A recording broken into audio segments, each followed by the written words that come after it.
Assalamualaikum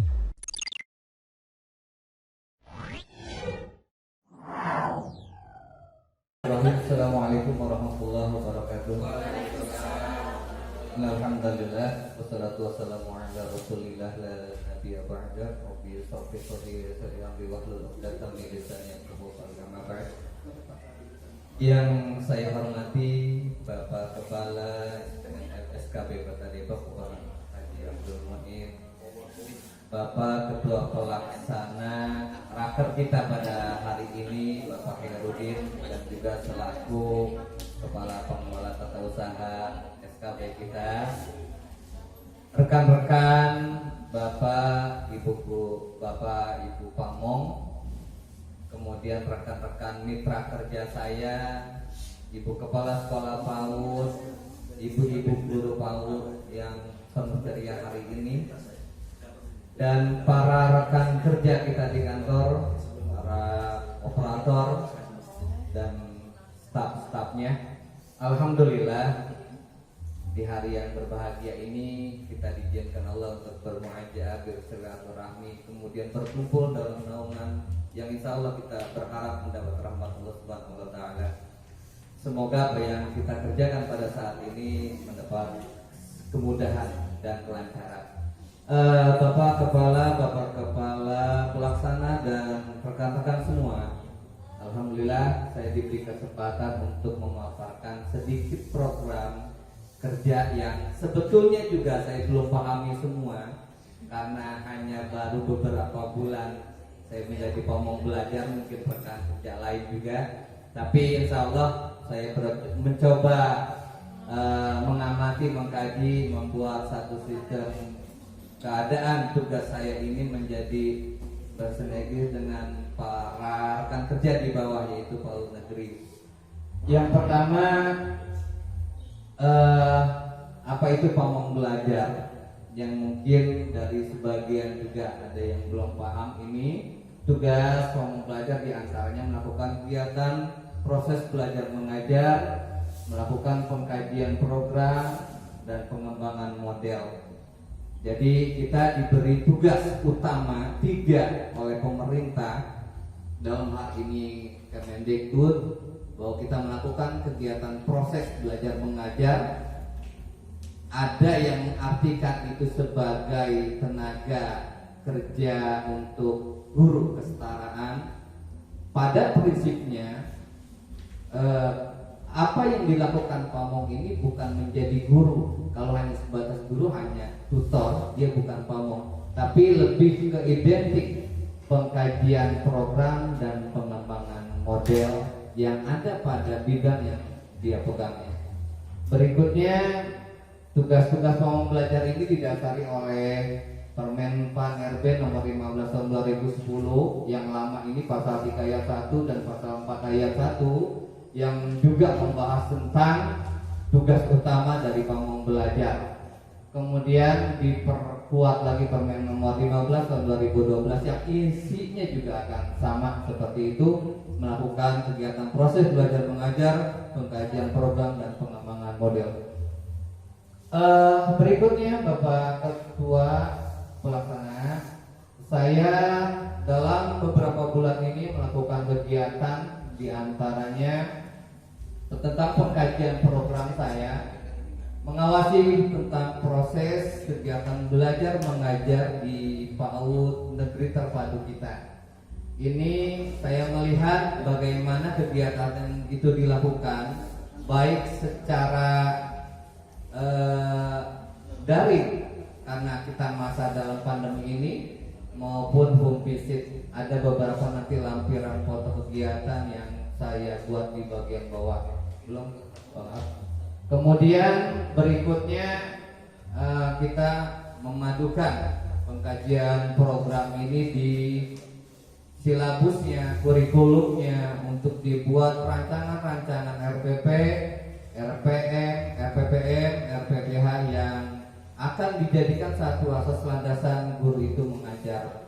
Ini saya coba untuk melihat ada nggak sisi kelemahan dan keunggulan dari yang program itu dibuat. Alhamdulillah saya yakin dan amat yakin bahwa para guru yang ada di PAUD kita ini terus berusaha mengembangkan potensi dalam pengkajian program-program mereka, baik di bidang RPP yang dibuat, RPM sebagai turunan dari RPP itu sendiri maupun RPPH-nya yang dilakukan pada keseharian terhadap anak didiknya.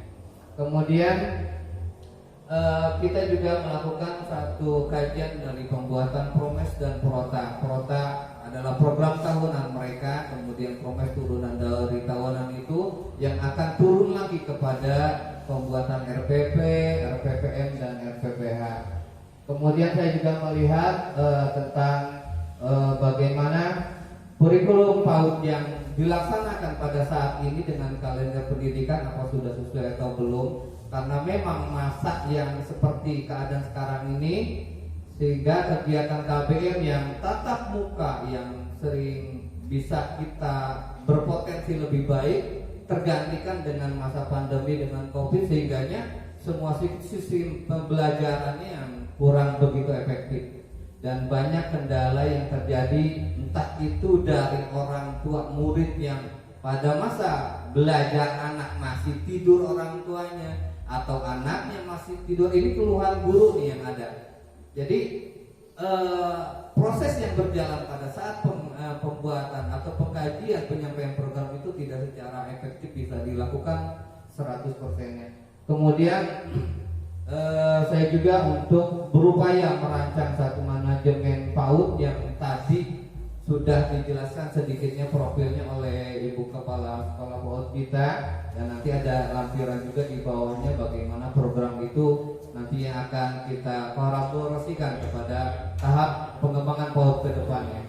Kemudian pada pengembangan model, nah ini yang amat begitu panjang nantinya, bahwa pengembangan model ini bukan seperti serta-merta kita membuat satu sekolah itu jadi maju gitu, tapi kita melihat bagaimana sisi perubahan anak didik dari yang tidak bisa menjadi bisa. Kemudian sistem yang terjadi, jumlah siswa kita yang awalnya mungkin sedikit, kemudian tahun berikutnya di 2019 saya lihat meningkat, kemudian masuk ke tahun 2020-2021 turun lagi. Nah, kita dalam pengembangan model yang saya lakukan, saya mengkaji ada masalah apa sebenarnya, terjadi apa di dalam PAUD itu sendiri, bagaimana nanti kita membuat satu gebrakan untuk meningkatkan peserta didik yang ada.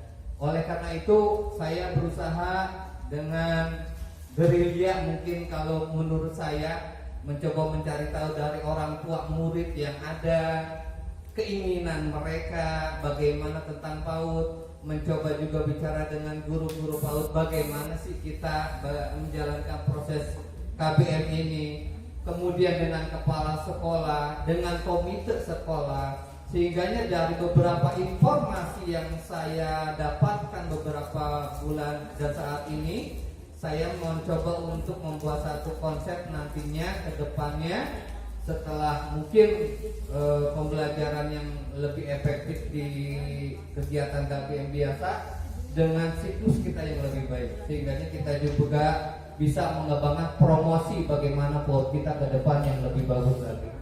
Kemudian ini yang sudah saya lakukan juga, yaitu yang sudah saya jalankan beberapa bulan. Tadi pembinaan pembuatan administrasi ada nanti lampiran-lampiran di bawahnya. Kemudian pertemuan dengan komite, ini tidak bisa saya undang semua pengurus komite, malah saya coba untuk mendekati mereka dengan datang ke rumahnya atau via telepon, karena saya memahami kondisi yang tidak memungkinkan pada saat ini ada pertemuan di sekolah ya dengan pola saya, sehingga akan menarik bagaimana tentang PAUD negeri kita ini untuk kedepannya. Kemudian saya juga yang diberikan tugas sebagai penanggung jawab PAUD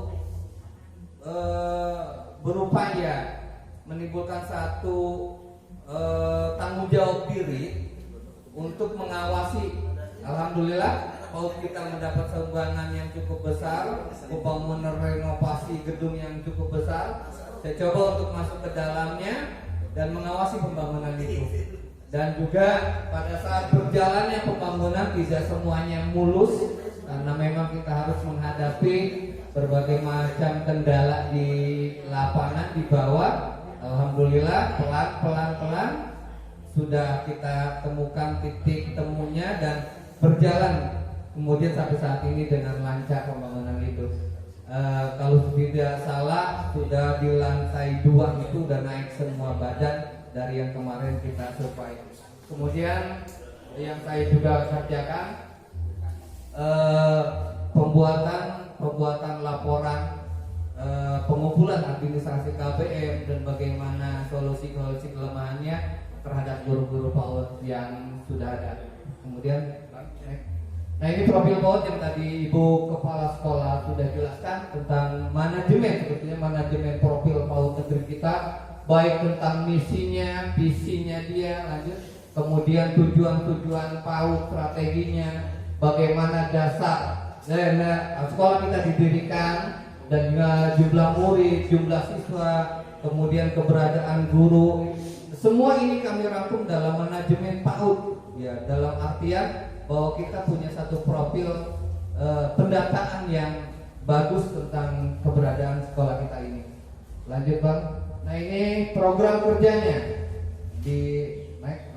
Nah, ini tentang pengantar nanti saya tidak akan jabarkan ini semua karena isinya juga tentang keberadaan murid, jumlah murid, anggaran, program tahunan kita, program jangka pendek, jangka panjang ada di sini semua yang cukup makan waktu kalau dijelaskan secara terinci. Yang tadi juga sudah diawali oleh Ibu Kepala Sekolah PAUD untuk sedikit-sedikit sudah dijabarkan baik kegiatan PHBI, baik kegiatan KBM yang berjalan, baik masalah pendanaan swadaya yang diberikan oleh orang tua murid maupun oleh guru-guru sendiri dalam kegiatan mereka ke luar organisasi sekolah kita. Nah ini penjabarannya di administrasi sekolah PAUD yang sudah saya dengan Ibu Kepala Sekolah buat dengan sistem manajemen yang ada. Lanjut terus semuanya ke lampiran.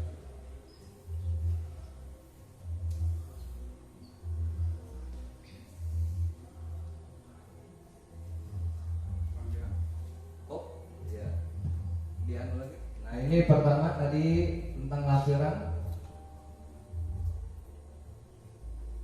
Ini tanggung jawab saya yang awal saya masuk mengadakan tatap muka kepada guru-guru PAUD, coba menanyakan bagaimana keberadaan tentang PAUD, keluh kesahnya dan sebagainya, membuat satu sistem program untuk kita kaji di pembuatan administrasi guru yang berjalan. Kemudian lanjut saya juga membuat satu rancangan demikian untuk persiapan buatan administrasinya. Nah ini yang saya ambil juga bahwa bagian pengelola tata usaha maupun Bapak Kepala SKB juga sudah mengadakan pembinaan terhadap mereka sehingga berkesinambungan yang tidak putus, bahwa guru-guru ini selalu mendapat perhatian penuh dari kantor-kantor orang-orang di atasnya, artinya orang di kantor SKB itu sendiri. Nah ini berarti pertemuan pada saat-saat sebelum pandemi sering terjadi demikian. Kalau sekarang nggak bisa Pak, ya karena pernah Ibu Kepala mau ngadain peranting lagi sistem Zoom, dari yang diundang cuma 2 kalau nggak salah yang ngomong. Akhirnya nambah lagi sampai ketua komite juga bingung dan dia Pak gimana, ya udah seadanya, yang mau dibahas apa nanti bikinin berita acaranya, sampaikan ke yang lain, yang penting di grup udah coba untuk diterapkan demikian. Itu kondisi yang saat ini sehingga memang benar-benar belum bisa efektif. Dilanjut. Nah ini kegiatan dulu ya saya dokumentasikan kegiatan sebelum masa pandemi sebagai kegiatan KBM kita. Kemudian lanjut masih terus masa ini mulai pada masa kita Pak. Ya, jadi saya tarik bahwa KBM ini seperti ini yang sekarang kondisinya. Ya, jadi kita pakai dengan sistem home visit, kemudian dari beberapa tugas yang dilakukan. Dan ini contoh lembaran kegiatan yang dilakukan oleh guru-guru. Lanjut. Ini tentang pembangunan sarana kita saat ini. Jadi alhamdulillah atas perjuangan Bapak Kepala SKB kita dan semua rekan yang di atas ini sudah dapat bantuan untuk renovasi besar sekolah PAUD. Insya Allah baik PAUD maupun kesetaraan nantinya akan menjadi satu power di situ, dan kita juga udah coba kolaborasikan dengan orang-orang pemerintahan setempat baik kelurahan, posyandu, LPM untuk nanti lebih mengembangkan keberadaan kesetaraan yang nanti ada di PAUD itu sendiri maupun PAUD anak-anak PAUD di sekolah kita. Ini yang dapat saya tampilkan gambar-gambar sekilas saja. Ini profil guru yang terakhir. Ya, kita punya guru-guru yang sinergi, cantik, pinter, ya bisa mengolah bagaimana memberi semangat motivasi kepada anak, kemudian memberikan satu kekuatan power kepada orang tua. Memang Bu, jangan berkecil hati. Saya juga ngerasain guru itu hampir 20 tahun dan merasakan bagaimana pahitnya kita sebagai guru. Mau benar tetap salah, ya. Biar benar tetap salah, ya. Anak salah nggak boleh diapa-apain. Anak nggak bisa, harus dinaikin. Itu sistem hukum sekarang itu seperti itu. Sehingga bagaimana meningkatkan mutu pendidikan, Allah alam ya, ke depan bagaimana. Kita hanya ngikutin aturan yang ada dan coba untuk mengembangkan potensi kita aja. Menjadikan satu kewajiban kita mengajar, menjadikan bahwa anak ini memang harus pandai, dari enggak bisa jadi bisa, enggak ngerti jadi ngerti, enggak tahu jadi tahu. Itu aja. Jadi urusan ke atasnya aturan-aturan yang dibuat oleh pemerintah kita, ya tinggal kita kembalikan lagi kepada keberadaan sistem saat ini. Demikian, saya yakin bahwa apa yang saya sampaikan ini banyak sekali kekurangannya, waktunya juga masih panjang banget. Jadi hanya ini yang dapat saya sampaikan, Bapak Kepala SKB, Bapak Kepala Kantor. Terima kasih atas kesempatan kita. Assalamualaikum warahmatullahi wabarakatuh.